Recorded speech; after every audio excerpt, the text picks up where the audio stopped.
Selamat pagi Bapak Ibu Saudara yang diberkati oleh Tuhan. Kita bersyukur karena Tuhan begitu baik dalam setiap kehidupan kita. Puji Tuhan, sebelum kita melakukan segala aktivitas kita pada pagi hari ini, kita akan sama-sama mendengarkan firman Tuhan yang saya beri judul Hidup Kita Berharga di Mata Tuhan. Kita buka di dalam Lukas 15 ayatnya yang pertama sampai yang kedua. Lukas 15 ayatnya yang pertama sampai yang kedua. Di situ dikatakan, para pemungut cukai dan orang-orang berdosa biasanya datang kepada Yesus untuk mendengarkan Dia. Maka bersungut-sungutlah orang-orang Farisi dan ahli-ahli Taurat, katanya, Ia menerima orang-orang berdosa dan makan bersama-sama dengan mereka. Nah, di Lukas 15 ini, di sini diceritakan tentang Tuhan Yesus sedang ada bersama-sama dengan para pemungut cukai dan orang-orang berdosa lainnya. Nah, hal inilah yang membuat para ahli Taurat dan orang Farisi tidak senang. Maka mereka berkata kepada Yesus, "Guru, mengapa kamu bergaul dengan para orang berdosa ini?" Ketika Yesus mendengar pertanyaan dari orang Farisi dan ahli Taurat, Yesus tidak langsung merespon dengan sebuah jawaban, melainkan yang Yesus lakukan adalah Yesus memberikan sebuah perumpamaan atau sebuah kisah tentang yang pertama, seorang gembala yang mempunyai 100 ekor domba, di mana yang 1 ekor dombanya hilang. Dan yang kedua, seorang perempuan yang memiliki 10 dirham atau 10 koin, di mana 1 koinnya itu hilang. Dan yang ketiga yaitu seorang ayah yang memiliki 2 orang anak, di mana anak yang bungsunya pergi meninggalkan dia dan menghambur-hamburkan uang yang dimilikinya. Nah, pastinya kita sudah sering mendengar tentang penjelasan tentang gembala yang memiliki 100 ekor domba dan seorang ayah yang memiliki 2 orang anak. Nah, pada pagi hari ini kita akan sama-sama belajar tentang perumpamaan tentang dirham yang hilang di dalam Lukas 15 ayatnya yang ke-8 sampai yang ke-10. Nah, di ayat ini diceritakan ada seorang perempuan yang memiliki 10 dirham atau 10 koin, dan di mana 1 koinnya itu hilang. Nah, setelah perempuan itu sadar bahwa dia kehilangan 1 koinnya, akhirnya si perempuan ini mencari-cari koin yang hilang tersebut. Dan setelah itu si perempuan ini menemukan koin yang hilang itu. Dan yang dilakukan oleh perempuan ini ketika dia menemukan koin yang sudah hilang itu, dia mengajak sahabat-sahabatnya untuk berpesta dengan dia. Karena apa? Karena dia sudah mendapatkan koin atau dirham yang hilang itu. Nah, bahkan di ayat yang ke-10 Yesus mengatakan, hal inilah yang terjadi ketika seorang berdosa kembali ke jalan yang benar. Ketika ada seorang yang berdosa diselamatkan, seluruh isi surga bersorak-sorai. Di sini ada contoh, misalnya kalau Bapak Ibu Saudara memiliki barang yang mahal atau barang kesayangan Bapak Ibu Saudara, ketika barang itu hilang, pastinya kita akan mencari-cari di mana keberadaan barang tersebut. Mengapa? Karena walaupun barang itu hilang, tetapi barang tersebut tidak kehilangan harganya. Nah, di sini saya mempunyai ilustrasi. Di sini saya mempunyai uang 50.000. Nah, ketika pasti Bapak Ibu Saudara, kalau saya bertanya apakah Bapak Ibu mau dengan uang ini, pastinya Bapak Ibu menjawab iya, saya mau. Tetapi jika uang ini saya remas seperti ini dan uang ini saya injak-injak dan uang ini menjadi kotor, apakah Bapak Ibu masih mau dengan uang ini? Nah, pasti jawabannya iya, pasti saya mau. Nah, kenapa demikian? Karena apa?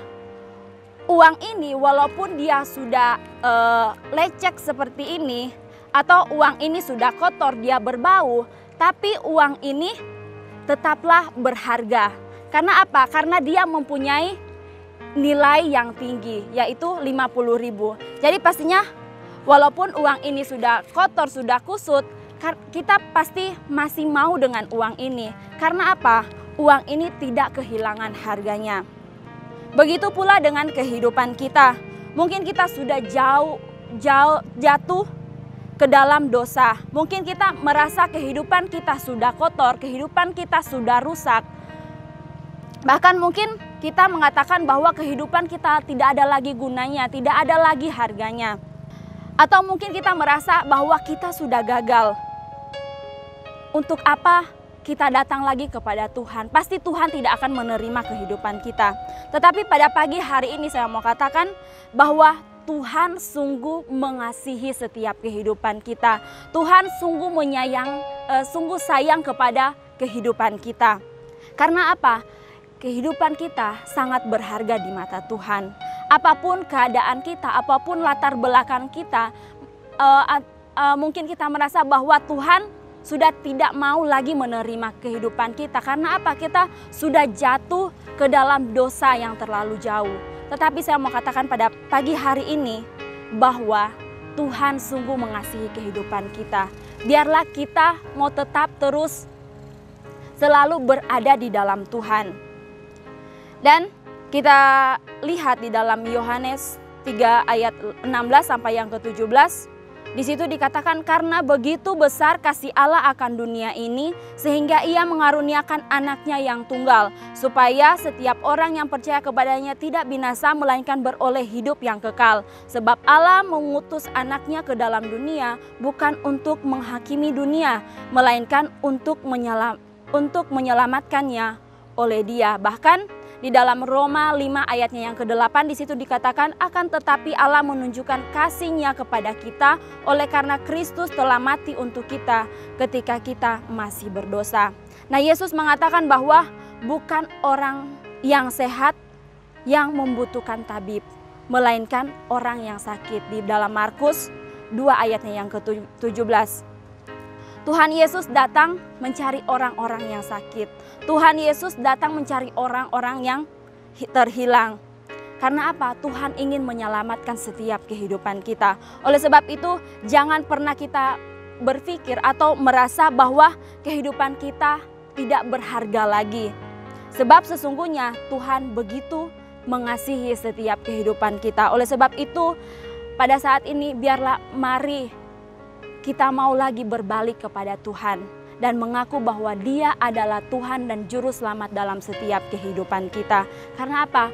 Karena kehidupan kita sungguh berharga di mata Tuhan. Puji Tuhan, demikian kebenaran firman Tuhan yang dapat saya sampaikan pada pagi hari ini. Mari sama-sama kita akan berdoa. Terima kasih Tuhan, kami bersyukur Tuhan karena Engkau begitu baik dalam setiap kehidupan kami.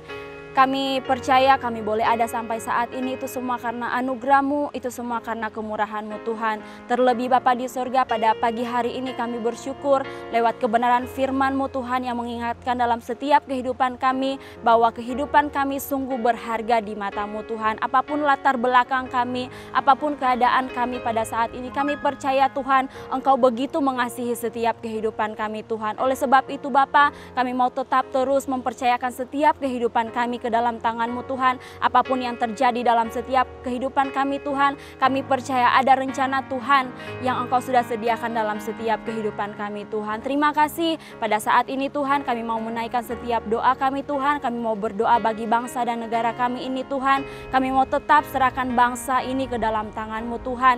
Kami percaya apapun yang terjadi di bangsa ini Tuhan, kami tahu ada rencana Tuhan yang indah yang Engkau sediakan Tuhan. Oleh sebab itu Bapa di sorga, apapun yang terjadi di dalam bangsa kami, apapun yang dialami bangsa kami Tuhan, kami percaya Engkau Allah yang tidak akan pernah meninggalkan bangsa kami. Oleh sebab itu Bapa, kami mau serahkan setiap pemimpin-pemimpin kami Tuhan, mulai dari Bapak Presiden, Wakil Presiden, bahkan seluruh jajarannya yang ada Tuhan. Kami mau serahkan setiap kehidupan mereka ke dalam tangan-Mu Tuhan. Kami percaya Engkau yang akan sanggup memberkati setiap kehidupan mereka Tuhan. Bahkan biarlah Engkau taruh dalam setiap kehidupan mereka roh takut akan Engkau Tuhan, agar ketika mereka menjalankan setiap tugas dan pekerjaan mereka Tuhan, mereka bisa mengerjakannya sesuai seturut dengan kehendak-Mu Tuhan. Bahkan pada saat ini Tuhan, bangsa kami masih dalam pandemi yang ada Tuhan, kami mau tetap juga serahkan semuanya ke dalam tangan-Mu Tuhan. Kami percaya Engkau yang sanggup memulihkan kembali bangsa kami ini Tuhan. Terima kasih Bapa, terima kasih ya Roh Kudus. Pada saat ini Tuhan, kami mau berdoa Tuhan bagi setiap jemaat Tuhan yang ada di GPDI Ciwoto Temanggung ini Tuhan, dimanapun mereka berada Tuhan, baik yang ada di Temanggung, di luar kota atau di luar negeri Tuhan, kami mau serahkan juga setiap kehidupan mereka ke dalam tangan-Mu Tuhan. Kiranya Engkau yang akan menolong setiap kehidupan mereka Tuhan. Mungkin ada di antara mereka Tuhan yang saat ini mengalami sakit penyakit Tuhan, kami mau berdoa di dalam nama Tuhan Yesus, kiranya Engkau menjamah setiap kehidupan mereka Tuhan, memberikan kesembuhan bagi setiap kehidupan mereka. Bahkan kami juga mau berdoa, mungkin saat ini mereka mengalami permasalahan dalam setiap kehidupan mereka Tuhan, kami percaya Engkau yang Allah yang akan memberikan jalan keluar bagi setiap masalah dan persoalan yang mereka hadapi. Bahkan mungkin ada di antara mereka yang sudah jauh daripada-Mu Tuhan, kiranya Engkau yang akan menarik kembali setiap kehidupan mereka agar mereka berbalik kepada-Mu dan mengaku bahwa Engkau adalah Tuhan dan Juru Selamat dalam setiap kehidupan mereka. Terima kasih Bapa, apapun yang menjadi pekerjaan dari setiap umat-umat-Mu Tuhan, kami mau tetap serahkan ke dalam tangan-Mu. Kami percaya Engkau yang sanggup memberkati mereka semua. Terima kasih Tuhan, kehidupan kami di sepanjang hari ini kami mau serahkan ke dalam tangan-Mu Tuhan. Apapun yang menjadi pekerjaan kami Tuhan, kami mau serahkan semuanya ke dalam tangan-Mu. Terima kasih Tuhan, kami sudah berdoa dan mengucap syukur hanya di dalam nama Tuhan Yesus. Haleluya. Amin.